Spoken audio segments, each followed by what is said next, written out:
യക്ഷിയെ പിടിക്കാനുള്ള ആൾ വന്നിട്ടുണ്ട്. പോയി വിളിച്ചോണ്ട് വാടാ. തമ്പുരാനെ, ഞാൻ ഡോക്ടർ ഉണ്ണിക്കുട്ടൻ. നമസ്കാരം.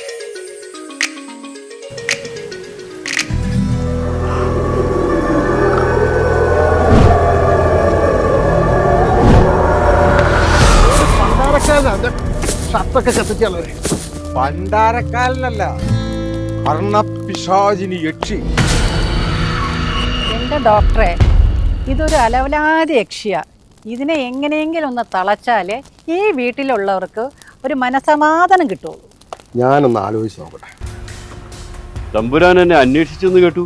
അല്ല, ഇത് ആരെ കുഴിക്കണ്ട തിരുമേനിയോ? അങ്ങ് വരുമെന്നൊന്ന് അറിയിച്ചിരുന്നെങ്കിൽ എന്തിന്? ചുമ്മാ വെയിറ്റ് ചെയ്യാമായിരുന്നു. എവിടെയോ കണ്ടുമറന്നതുപോലെ. ആരാ ഇയാള്? ഇതൊരു ഡോക്ടറാ.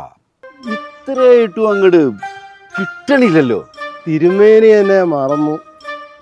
അങ്കമാലി ലിറ്റിൽ ഫ്ലവർ ഹോസ്പിറ്റലിൽ വെച്ച് നമ്മ ഒരുമിച്ച് 17-ാം നമ്പർ സെല്ലില് മാനസിക രോഗത്തിന് ചികിത്സിച്ചുകൊണ്ടിരുന്നപ്പം പതുക്കെ പറയടാ, ഇവര് കേട്ടാ എന്റെ മാനം പോവും. ഇപ്പോഴത്തെ അവസ്ഥ എങ്ങനെ ഉണ്ട്? മരുന്ന് കഴിക്കുന്നുണ്ട്. നന്നായി. നിന്നെ ഇവിടെ വെച്ച് കാണുമെന്ന് ഞാൻ സ്വപ്നത്തിൽ വിചാരിച്ചില്ല. ആശ്ചര്യം, ആശ്ചര്യം. ഇവൻ ഇവിടെ ഉള്ളപ്പോ എന്നെ വിളിക്കണമായിരുന്നോ തമ്പുരാനെ?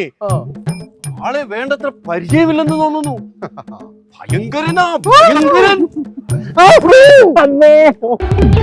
കേട്ടിട്ട് ഒരു കൂതറ യക്ഷിയെന്ന് തോന്നുന്നു. കമ്പി പിടിക്കടിക്കുക, കല്ലെറിയുക, ഷഡ്ഡി കത്തിക്കുക. ഇതെന്തോ യക്ഷിയാടോ? തിരുമേനി, ഇത് യക്ഷിയും പക്ഷിയൊന്നും അല്ല. ഈ തറവാട്ടിലെ മനോരോഗിയായ ഏതോ ഒരുത്തനാണ്. അവനെ ഞാൻ സ്കെച്ചിട്ട് കഴിഞ്ഞു. ഞാൻ പഠിച്ചത് പലതും ഇവിടെ നിഷേധിച്ചേ പറ്റും. അതിന് നീ വല്ലതും പഠിച്ചിട്ടുണ്ടോ? അത്രയ്ക്കും വേണോ? വേണം. താടിപ്പൂട മഠത്തിന് വേണ്ടി എനിക്ക് അത് ചെയ്തേ പറ്റത്തുള്ളൂ. Sifty things are beautiful, swallows and deer and lighting that falls. തെക്കിനിയിലെ ഉപദ്രവകാരിയായ യക്ഷിയെ ഞാൻ പിടിച്ചു കെട്ടിയിട്ടുണ്ട്. കാണണോ? വാ.